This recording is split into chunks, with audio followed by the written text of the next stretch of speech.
Bom dia, boa tarde, boa noite, dependendo da hora que você estiver fazendo esse evangelho. E nós estamos fazendo o evangelho do dia 12 de julho de 2026, capítulo 26, dar de graça o que de graça receber. Essa é a Carmen Matos. Isso aqui é o Gelson Vieira. Sejam muito bem-vindos. Então hoje a Carmen preparou um texto muito interessante e ele aborda um pouquinho diferente de como está no capítulo 26, e a gente se dá essa liberdade de ter uma interpretação um pouco, talvez mais profunda, diferente, de uma outra forma, e a gente convida vocês a fazerem isso. Porque essa é a ideia, né? É o mestre em outras palavras. Como que a gente entende e como a gente aplica todos os ensinamentos, né, de Jesus, que a gente estuda no Evangelho, como que a gente interpreta, como que a gente aplica no nosso dia a dia. Então vamos nos sentar numa posição bem confortável, trazendo o seu copo d'água, e fique à vontade de acender uma vela, de trazer, né, criar uma intenção de recebimento, né, dessa espiritualidade que vem fazer uma limpeza no nosso lar, de trazer uma vibração de amor, de luz, e também de contribuir para o nosso crescimento, para o nosso entendimento desse nosso estudo. Então vamos respirar fundo, vamos fechar os olhos, sentar numa posição confortável, mas uma posição consciente.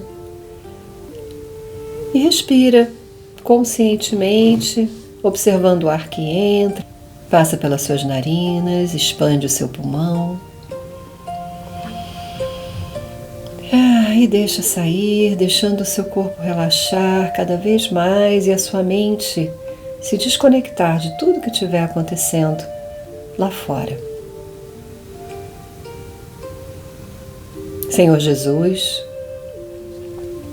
nos reunimos mais uma vez em Teu nome, pedindo que a Tua luz desperte em nós a consciência da vida que recebemos. Hoje refletimos sobre um ensinamento que parece simples, mas talvez seja um dos maiores segredos da existência. Dai de graça o que de graça recebestes. Nós vivemos num mundo onde quase tudo parece funcionar na lógica da troca. Damos esperando o reconhecimento. Ajudamos esperando o retorno. E muitas vezes até o amor se torna uma negociação silenciosa. Mas a natureza nos revela outra lei. Ninguém pagou pelo primeiro respirar. Não compramos a luz do sol, a chuva, o movimento das marés, ou a inteligência que faz uma semente se transformar em árvore.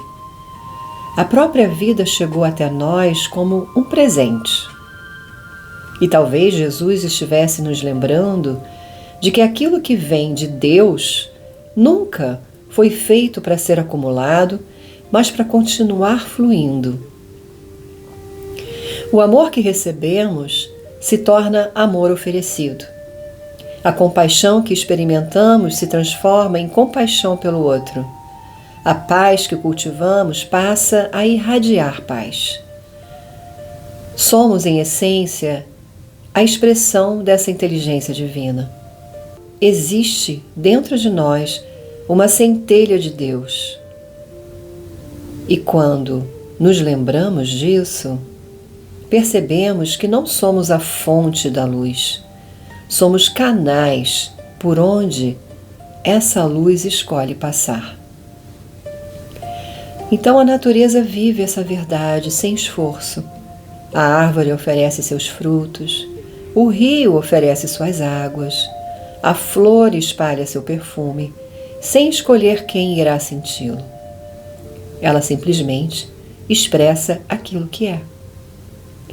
Talvez a pergunta deste evangelho não seja apenas o que posso dar. Talvez seja: tenho reconhecido tudo que já recebo diariamente? Porque só quem reconhece a abundância consegue compartilhar sem medo. Mas esse ensinamento também nos convida ao discernimento.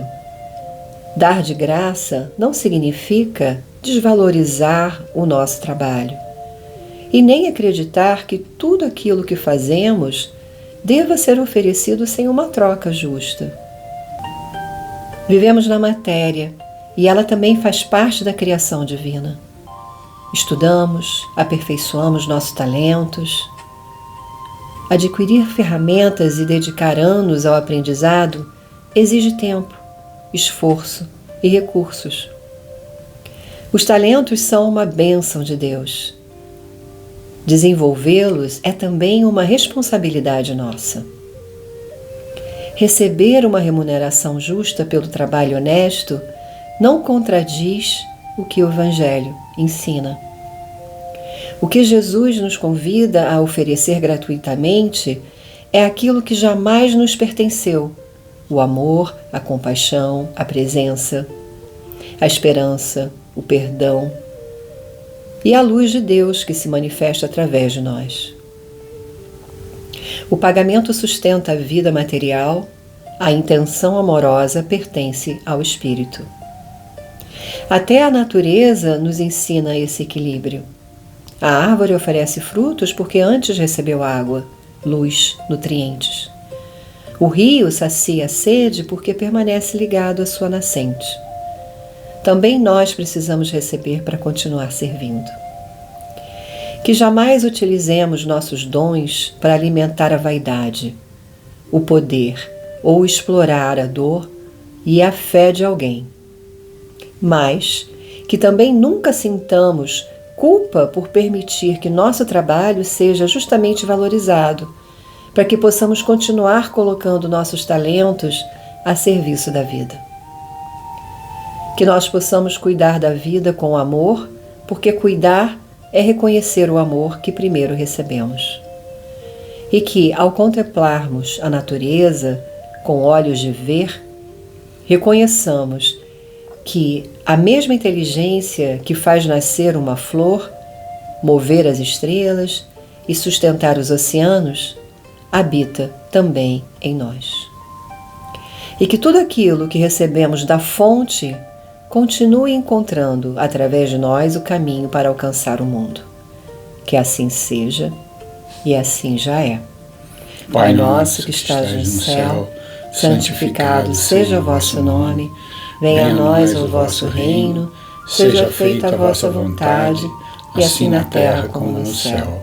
O pão nosso de cada dia nos dai hoje, perdoai as nossas ofensas, assim como nós perdoamos a quem nos tem ofendido. Não nos deixeis cair em tentação, mas livrai-nos de todo mal. Ave Maria, cheia de graça, o Senhor é convosco. Bendita sois vós entre as mulheres, bendito é o fruto do vosso ventre, Jesus. Santa Maria, Mãe de Jesus, rogai por nós, filhos da luz, agora e na hora de nosso desenlace, que assim seja. Então, não foi uma linda leitura da Carmen? Eu fiquei impressionado de, nesse capítulo, estar refletindo uma coisa diferente que no capítulo. No capítulo, ele fala dessa questão do dai de graça, ele fala do dom de curar. E nesse contexto, a gente tem que entender que quando Jesus mandou os apóstolos pregar o Evangelho, ele também lembrou os apóstolos que eles estavam indo pregar o Evangelho também com a possibilidade de cura, porque era entendido que eles iam pregar o Evangelho para pessoas muito sofredoras, né? Então você pode fazer um Evangelho maravilhoso, mas com quem está com dor, com diversas dificuldades, fica difícil para aquela pessoa ouvir aquelas palavras e realmente vivenciá-las. Então, quando os apóstolos iam, eles, junto com a palavra que eles divulgavam, eles curavam também. E aí Jesus alertou para que eles não se desviassem disso. Então essa era a inicial intenção desse capítulo, que falava também das preces pagas e falava também de mediunidade gratuita. Mas a gente quis fazer de uma forma diferente. Aqui a gente quis associar aquilo que a gente tem gratidão na nossa vida, porque se a gente presta atenção no corpo, na respiração que a gente tem, no corpo que a gente tem, na possibilidade de se alimentar e essa alimentação tornar o nosso corpo possível de funcionar e a nossa digestão, enfim, o sol que nasce, os alimentos que a natureza oferece, a sombra de uma árvore, isso tudo são coisas que a gente pode muito agradecer. E a ideia é que quando a gente agradece algo que chegou até nós, por que a gente não se torna também instrumentos de passar esses benefícios que vieram até nós para terceiros, né? Um exemplo que a Carmen colocou é o exemplo do amor que a gente recebe de várias fontes. A gente recebe de pessoas parentes, mãe, um pai, um amigo, a gente recebe do Criador, a gente recebe de várias fontes e a gente sabe que receber esse amor é muito bom. Não houve pago por esse amor foi dado de terceiros de forma livre e amorosa. Nos lembrando que também a gente está sendo convidado a amar também, porque a gente quer fazer esse fluxo acontecer. Né? E quantas vezes a gente recebe algum tipo de ajuda de um amigo que nos ajuda a caminhar por um momento difícil, com palavras de encorajamento, aquilo ali chegou também sem nenhum preço para a gente não pagou nada. Pessoas que gostaram da gente vieram com esse carinho. Então a proposta é aqui a gente reconhecer tanto de coisas que a gente recebe de graça, que a gente pode também oferecer um tanto no nosso tempo, da nossa atenção, dessa forma gratuita. Esse é o primeiro aspecto, né? Sim, reconhecer a divindade de cada um de nós, né? Então, ao nascer, a gente já recebeu um presente que não tem preço, né? Essa vida que nos foi oferecida, né? Toda essa oportunidade onde os nossos pais se encontraram, se conectaram com uma proposta, com um objetivo de trazer a vida para a gente. E o que aconteceu antes, tudo que se organizou, não é? Tudo isso é muito, muito divino, né? É muito programado por essa divindade. Então nos foi dada a vida. E isso já é uma muito grandiosa. Quando a gente percebe que esse corpo aqui, ele não é só um corpo, ele tem uma alma, ele tem uma essência, ele tem uma conexão constante com esse Criador, com essa fonte de tudo que é. Então, quando a gente reconhece isso, nós reconhecemos também a nossa responsabilidade. Com certeza. Não é? De representar com honra, com dignidade, essa fonte criadora que está sendo, né, manifestada dentro de nós. E esse dar, né, de graça é isso, é ter consciência de que eu não vim aqui a passeio, né? A gente não veio passear aqui na Terra, né? Nós estamos representando nós somos a imagem e semelhança de Deus. Nós estamos representando Deus. E como é que a gente faz esse trabalho, não é?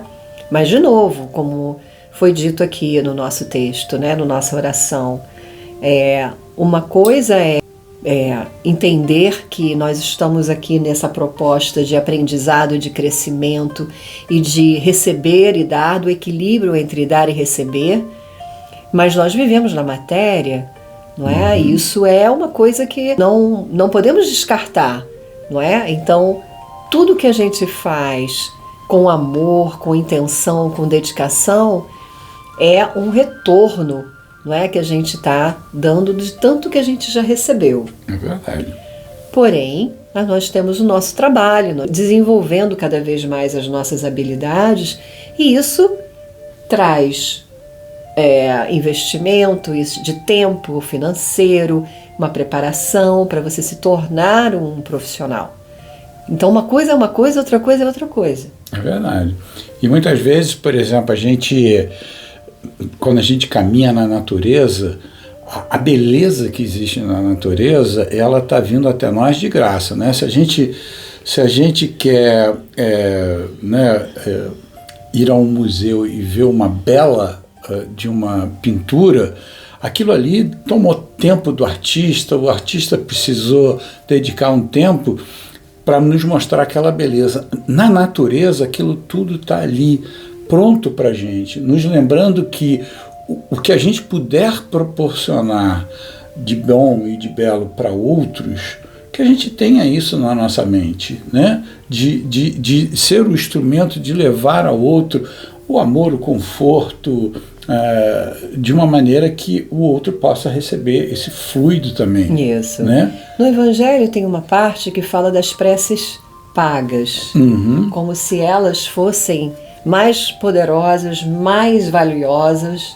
Que na época existia essa questão de preces pagas, que era quando existia, digamos, alguém que falecia, dava-se importância ao número de pessoas que estavam ali orando por ela, né? Para que refletisse a importância dela, né? Nossa, você chegou num lugar, tem um monte de pessoas, e se colocou que essas preces, realmente não tinham efeito nenhum, porque não existia o sentimento ali de ninguém estava fazendo aquilo porque queria. Então, Jesus estava encorajando que essa prece para o mundo espiritual, o pagamento dela não iria levar a lugar nenhum. A espiritualidade não ia receber aquilo na intenção de mudar as coisas da vida, nos encorajar ou fazer qualquer coisa, né?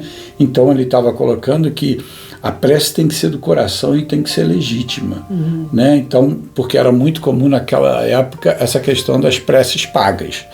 E também tinha a questão de dom de cura que a gente falou. A gente conhece muitas pessoas que têm esse dom de cura. No Brasil tem a rezadeira. A rezadeira é aquela senhorinha muito amorosa, com muita sabedoria, fé, com muita sabedoria, e ela ia, com o tempo dela, a fazer essa prece para o outro, porque ela sabia que ela tinha um dom, que ela sabia que não tinha sido ela que trouxe esse dom, ela veio com esse dom, e esse dom ela espalhava amorosamente, sem nada cobrar. Então, muitas vezes essas rezadeiras eram pessoas muito humildes, embora elas na comunidade fizessem um bem muito grande. Então elas não se aproveitavam disso. Então o encorajamento desse capítulo é justamente a gente olhar aquilo que a gente pode ser instrumento do bem, sem que a gente espere um retorno daquilo. A gente faça por amor, pelo simples prazer de estar fluindo amor. E quando a gente flui amor, existe um bem-estar na gente que a gente não consegue mensurar. É verdade. Quando a gente faz isso. Exato. Não é verdade? Que lindo, né? Muito lindo esse capítulo.